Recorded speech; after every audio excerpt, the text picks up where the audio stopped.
Another episode of the Well Balanced series, guys. I'm excited. Today I'm talking to Christy.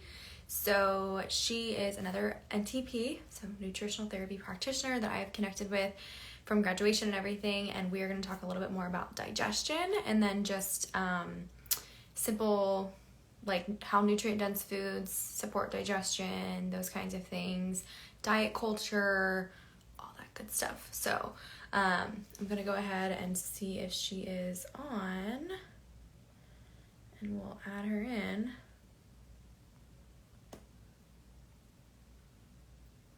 Let's see. Hey, Christy. Hey, how are you? Good. How are you? Good. Happy Wednesday. Yes, you too. Can you hear me okay? Yeah, can you hear me? Yes, you are good. Okay, cool. Hey. I always have to like readjust when the frame switches Yeah. up. How was your mountain weekend? That sounded really awesome. Yeah, it was so nice. I feel like we've been like dying to get out in the mountains and like ran at the chance of it. So it was really nice to like disconnect. We had zero service, so it was so nice. That's so awesome. That's the best. It's like I love social media. It's connected with a lot of awesome people, but it is overwhelming and you definitely just need to step back sometimes. So I think that that's really cool that you guys did that. Yeah, so nice. Where are you located? I'm in Denver, Colorado. What about you? Nice. I love Denver. I'm in Atlanta, Georgia. Hot and humid. Yeah. It's not super fun, but it's been a very rainy, very uncomfortably hot summer. So it's one of those things where like you can't really go outside for too long because you just can't stand being outside. But Yeah. then the rain is so inconsistent that we've had just like random thunderstorms. So you can't really plan anything either because you could get drenched or electrocuted. So that's it. Yeah, But that's crazy. It's funny that you say that because like it's been super rainy randomly here too. Like when we've been going hiking, you have to be out of the mountains by like 1 p.m. or else you're getting downpoured, having hail. It's been a wild. It normally doesn't rain this much, but it's pretty wild. yeah, it sucks because like you just don't really know what to do. But Yeah. whatever. So not the worst thing that can happen, I guess. Yeah. Um, well, I'm super excited to have you today. I appreciate you hopping on this week. I know this week was kind of crazy and the scheduling and all that, but I do appreciate it. So, wanted to kind of start out with just like an introduction about you, kind of what got you into the NTP space in particular, holistic health. Everyone has a story. And then we'll kind of dive into, I think, your specialties, which is definitely digestion. And then I would love to discuss the HTMA test even. And then we talked even the nutrient dense diet and everything like that. Yeah, for sure.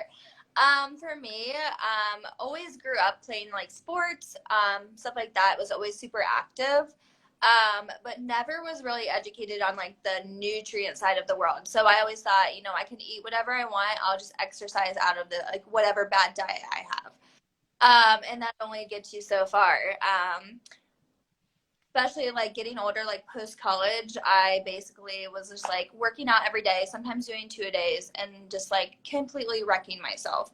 And then I started noticing I started to actually gain weight, which you're working out so hard. And so then I went by the whole saying, eat less, move more, which then like started restricting myself. And then, that then comes a binge and just like that roller coaster of a cycle. um, and still was just gaining weight with all of that, and then developing all these digestion issues, hormonal imbalances, had hypothyroid, all of the above, and was like, what is going on? Like, how can I get rid of all this? Saw multiple doctors, just never got like nutrition advice, anything to do with that, and was like, I need to make a change, but I don't know how. So I really like stepped in and was like, I want to do this like holistically. Started like just researching on my own, like through blogs, like different like platforms, through Instagram, stuff like that. Um, and that's where it led me to the NTA. So decided this was like my calling. I really love like helping people, meeting where they're at, because I mean, it's just not widely known of like nutrition, and like, why aren't we taught this all like growing up? So just like fell in love with the program, have healed myself like so much, like through digestion and all that, working through hormonal stuff still. But yeah, that's basically what's got me started was just like my own like personal experience. Yeah, no, I think that's a very common story that I hear on these calls. And I Yeah. think we've all had our own thing. And I think it's like also when you're like you were saying, you're still working on hormonal things. It's like I still have stuff I'm figuring out too, you know? It's like just because we're in this space doesn't mean we're perfect or we have it all figured out. I think this industry can be so overwhelming. And so knowing that you're always healing, you're always moving, towards a better you, but like you're nothing that you did or haven't healed yet isn't fixable, I guess is the word. Yeah. Sure. But I like, A lot of people think like, oh, you must be like perfect at dieting and all that. And I'm like, no, like I still have fun. I still like enjoy foods and stuff like that.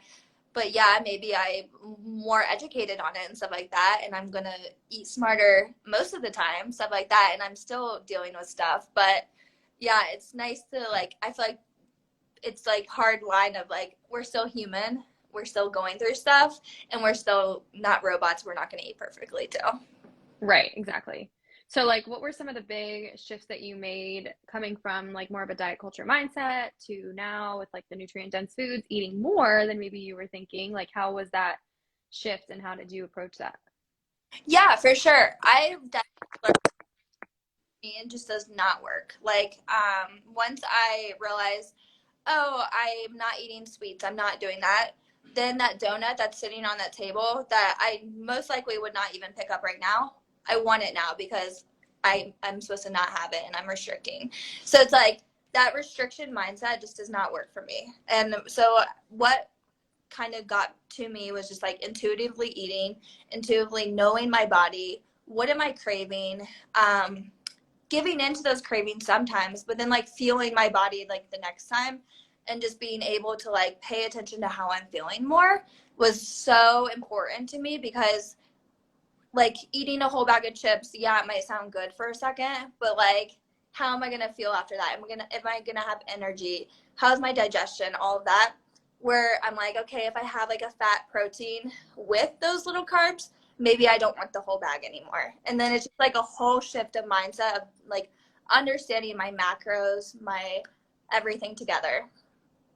Yeah, I think I love that you connected it to feeling because I think that again, we're so number based and so look based in society still. And I think knowing that you feel so good and how that works for you, that should be the driving factor, right? Like we're all different, but if you don't feel good, why would you keep doing it? Doesn't make sense.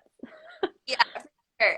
I know. And my mom always like taught us like growing up too, like, it's not about the scale. Like we never owned a scale. It was like how you feel and like stuff like that. Like how are you feeling with your body? And so that was like really good mindset to keep ingrained in my brain because it's not about like, counting calories or the number in the scale. It's more about just like your intuition of your body and like how it's functioning too. So to touch on like markers of health that aren't obviously the scale. So what are some things that you noticed, whether it was, basal body temperature increase or, hair and nail support? Like what were some things that you kind of noticed drastically from the binge restriction lifestyle to more of the nourishing lifestyle? Yeah, for sure. Definitely in my hair, skin, and nails. Like my hair grows like a weed. Like it's got it cut a month ago. Yeah, I already need to cut it. Like it's crazy how much like it grows, like it's flourishing. Skin just like starts clearing it up once you start focusing on that like diet, digestion, and just like start healing in that way. Your skin's gonna start flourishing because that binging, you're gonna start just clogging those pores with all those different like toxins and just not getting those nutrients in. Those are my huge ones I definitely noticed, but then also just like how I was feeling like with digestion too. Like I wasn't just feeding up on all these like crap all at once. I was like actually able to nourish myself while also like enjoying like a donut randomly. So let's talk about digestion because I'm Yeah. definitely, I think people think too that it's a one quick fix and then you're done and then they can just do whatever they want. And so address it, let's just like, I guess, go back to the beginning. So how would you explain digestion to a client and what that entails? And, um, you know, I guess we'll start there. Yeah. Basically starting like so small with digestion. Digestion is like literally our gut is our second brain. It's the function of everything, and it's going, if there's something wrong, it's mostly coming back to our gut. So it's like, okay, so how are we going to start with this? We're going to start small by even focusing on, okay, digestion starts in the brain. When we're thinking about food, when we're smelling that food, it's like starting to key up. Then when we start chewing that food, I was the person that would just scarf down my food. I'm like, okay, quick as I possibly. And then also like was always chugging water while I was eating. Just flat out always had bloat. It was insane. So taking those steps and like really focusing on like, okay, initially sit down, take those deep breaths, like enjoy this food, like enjoy your meal. Scarfing it down, you're definitely not gonna like enjoy the taste, all of that. So sitting down and like focusing on deep breaths, don't have too much water while you're eating, and really focus on chewing that food so thoroughly, because our stomachs really don't have teeth. And so that food is just gonna go rancid in our guts and just start to fermentate and all that gross stuff that we don't want to deal with. So really starting at those key basics to get those down, because definitely for me, that was like a big wake up call with going through the NTA. Is just like, holy crap, I've been doing this all wrong. I would eat so quickly, and I was like, wait, you have to chew it like 30 times? What? I know, and that was like so hard. Like I think that's hard to like comprehend too, because you're just like, okay, I'm still chewing, but once like it becomes like part of your routine and everything, it just gets so much simpler. But I mean, at the beginning, it's just like not something you think to do, and then also you're like, I'm too busy. It's like, no, slow down. We need to eat our lunch, because digestion is a whole process for sure.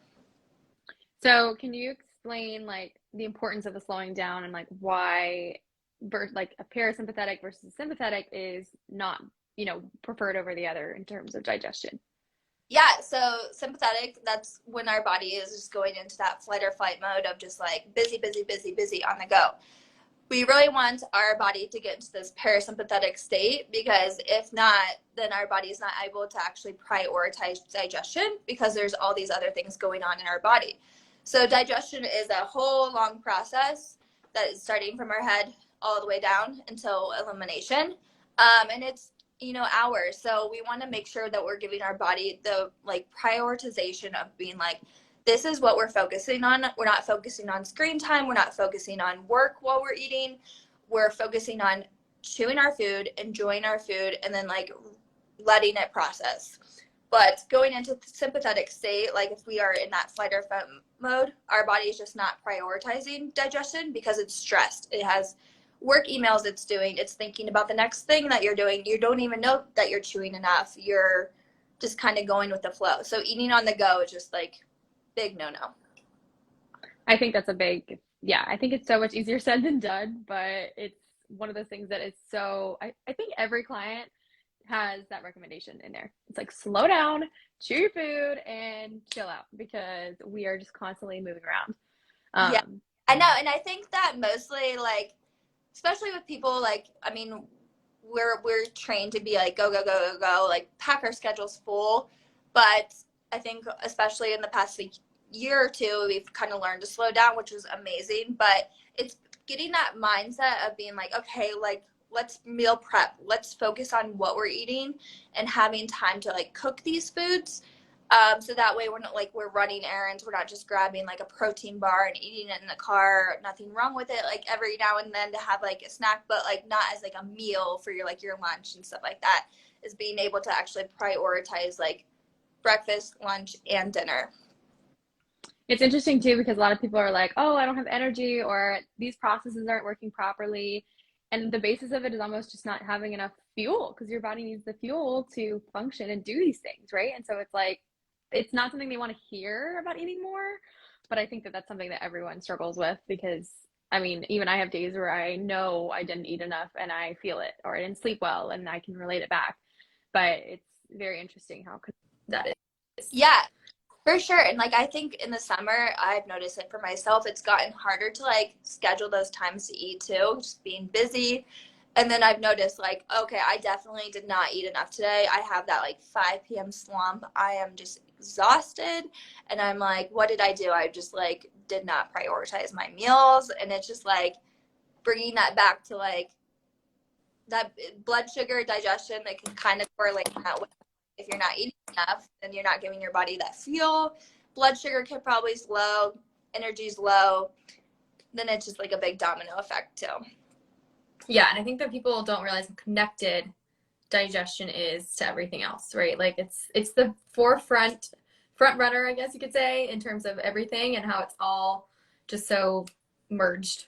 But can you touch on, I think people get like gut health and digestion, you know, it's confusing. So like breaking down what gut health is and what the gut is, and obviously it's part of the digestion process, but how important that is and kind of like what we do to wreck it and support it and how important that is in our life. Yeah, for sure. So how do we wreck it? Basically, so much in the world, toxins. We're filled with toxins every day, all day. Just air quality, our water quality. I mean, home cleaning, put on our skin. And then, of course, all these foods, processed foods, toxins that are filled in there, like foods that are actually made in a lab instead of actually whole foods. All these different toxins are just constantly wrecking our guts and just going away and away and away. So over time, if we're not supporting that gut, it's just constantly getting wrecked and wrecked and wrecked, which is basically meaning low stomach acid, which is very popular in today's society. Leaky gut, huge, like that gut just gets so leaked by all those toxins that are just constantly just in there, just tearing away at that lining. And then also just different bacteria. Like a lot of times we're not supporting our gut with the good bacteria from like pre and probiotic foods. We're having too much of that bad bacteria, and that bad bacteria is just kind of overgrowing in there, especially when we don't have enough stomach acid to kind of help battle that off too.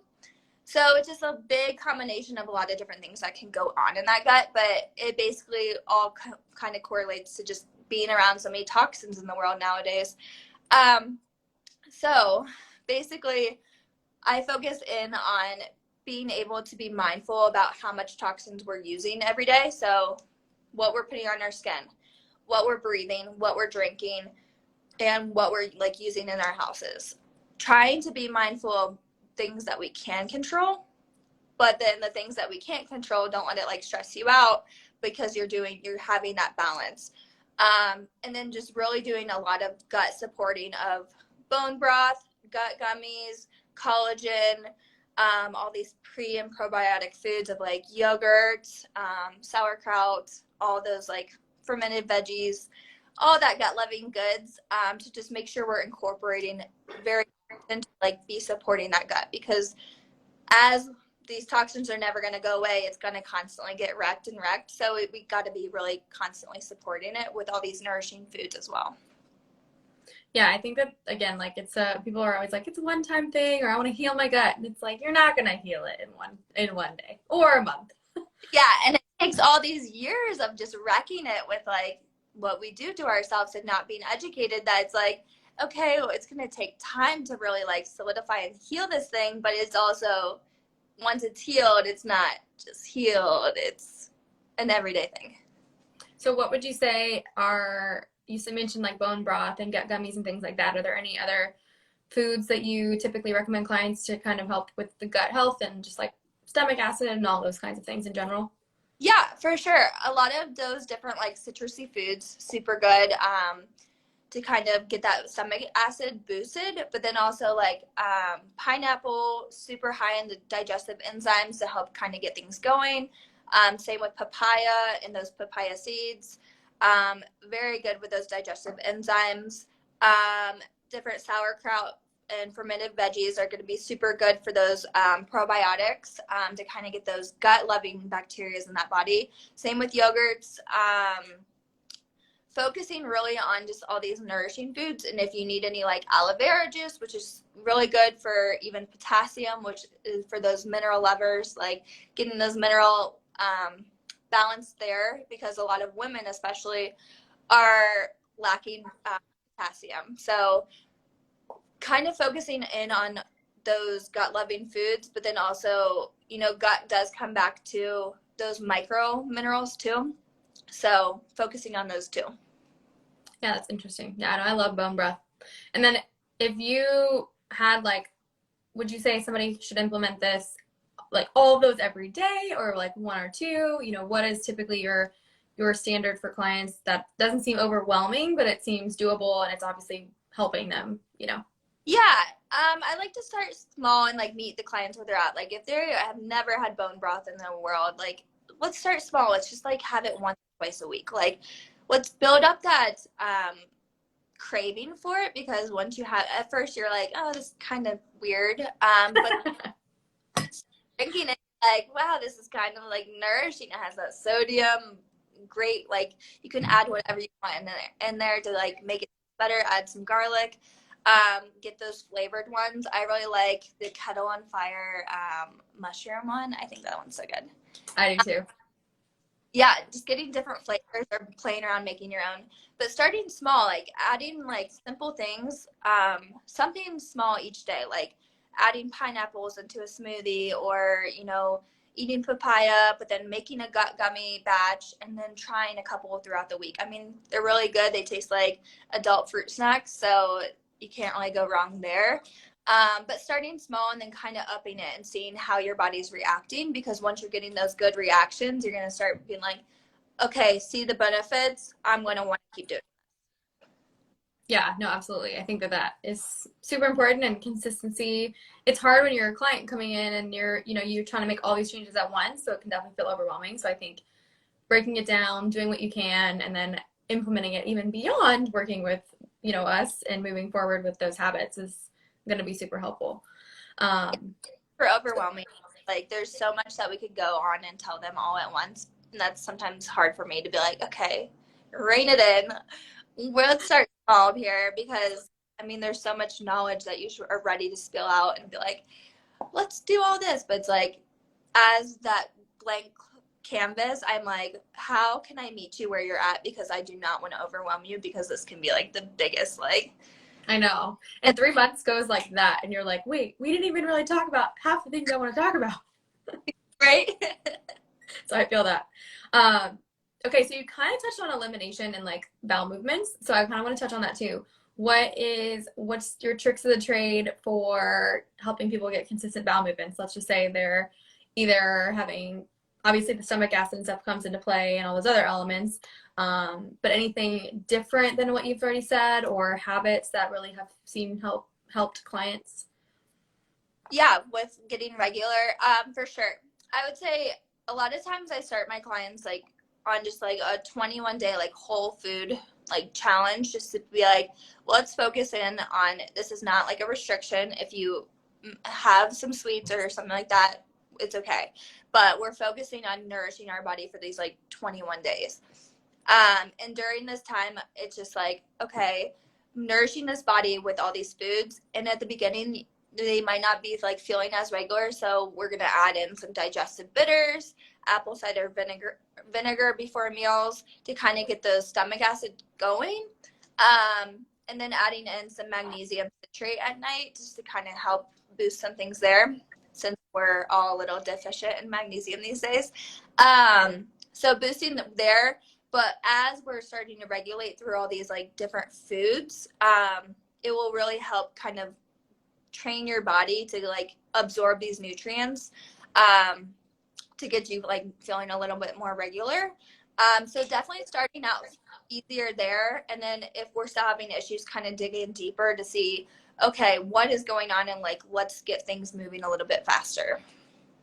Yeah, that makes sense. Yeah, no, I think that's a big battle. Digestion is a huge animal to uncover. And like, again, 3 months is not a lot of time to like get all the things figured out. But I think if you're able to go from a looser stool to somewhat more solid, or constipated to the, that middle ground, I think that's a good starting point. And then you can definitely increase consistency of those foods and, build on that.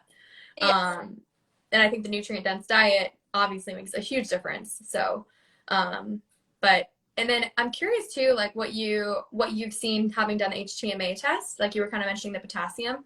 Any big correlations between mineral imbalances in particular, or certain ones, and affecting digestion, and like what you kind of learned from doing that? Yeah, for sure. I would say, as going through all these like HTMAs, a lot of ones I'm seeing currently are kind of like a big correlation. It's low in potassium, low in magnesium, and low in sodium. And it's crazy just because, I mean, those are all things that we wouldn't think about without getting this test. It's so mind-boggling of like how detailed these like tests can be.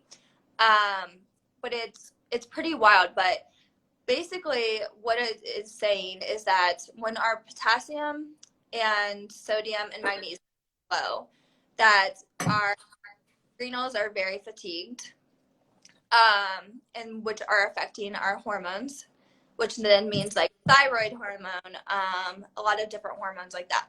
So those directly are having those like correlations. Hypothyroid has a lot of digestion issues. I mean, you're just like more constipated, all those different things. And those adrenals are fatigued, so they're constantly pumping in and out like insulin, all of that. So they're like, what do I do? How do I regulate this? I'm so stressed.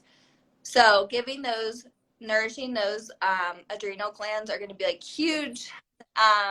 With today's environment, I mean, everyone's just stressed, on the go, go, go. So we don't realize like down really affects our adrenals, which then affects digestion, which then affects hormones, all the above. It's like a big domino effect, but those are the ones that I'm seeing mostly that are affected, most women especially. Just with how we're just go-getters. We're like boom, boom, boom. I mean, a lot of moms out there, they're busy. They're just like trying to get things done, have a whole list of things to do. Yeah, so those ones are the ones I'm seeing the most. So is that like an approach where you incorporate certain foods that are high in those elements? I know they all kind of, as one increases, the others kind of increase, you know, as the ratios. But what's typically like your approach with people in those deficiencies?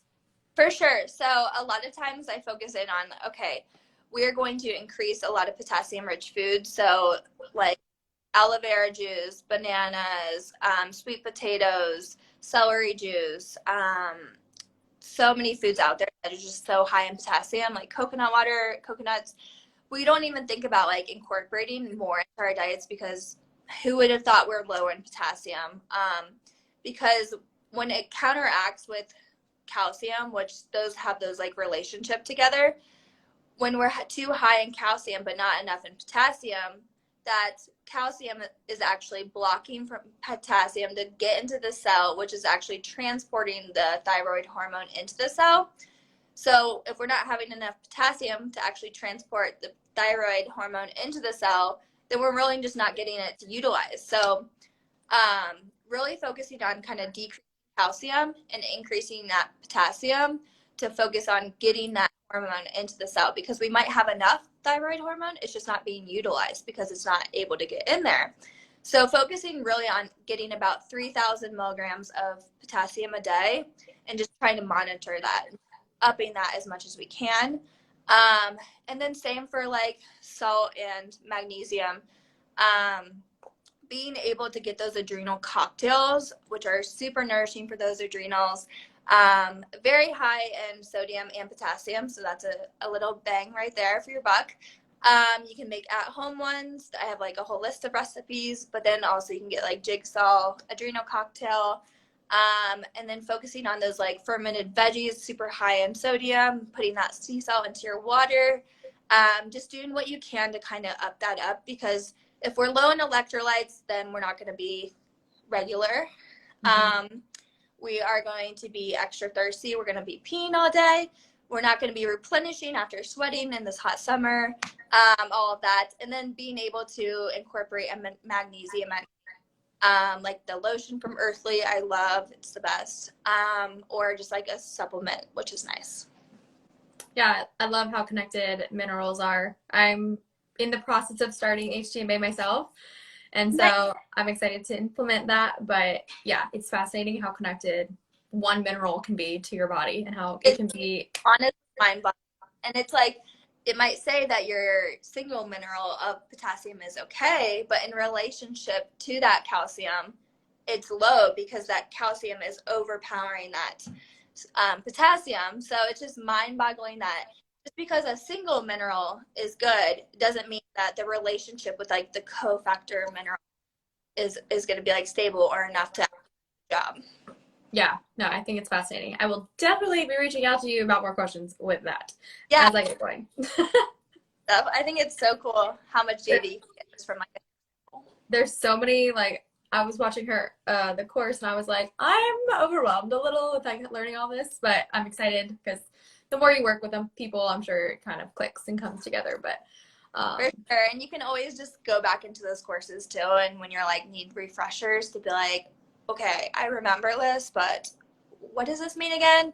And then like diving deep, once you get your first one, you're like, oh my gosh, this is cool. You just start like nerding out and getting into it. It's really cool. I'm gonna do mine, I think, and my husband's this week with just like the intro, so I'm excited. I'm afraid it's gonna be like totally horrible. You'll have to let me know how it goes. I know I was surprised when I got mine. I was just like, okay, this is kind of mind-boggling, because then when you see like what's normal and like what's ranges, like my potassium to calcium was just like well off the charts, and I was just like, okay, like who would have thought this? And I wouldn't know this. This is pretty crazy. Yeah, no, I think it's so cool. So I'm excited. Well, I appreciate this combo. This was awesome, very informative. And if you want to leave with just sharing how people can find you and how they can support you and work with you or all those things. Yeah, for sure. You can find me at Whole Living Christy on Instagram. It has my link to my website and all the goods there. I share stuff there, but then also I'm going to be posting more onto my website with blogs. So been working on behind the scenes there. But yeah. Awesome. Well, I'll continue to support as well. And I hope you have a great rest of your summer, even though it's already August. Yeah. Any other fun things coming up. But I appreciate it. And I will talk to you soon. Yeah. Thanks for having me. For sure. Bye. Yeah.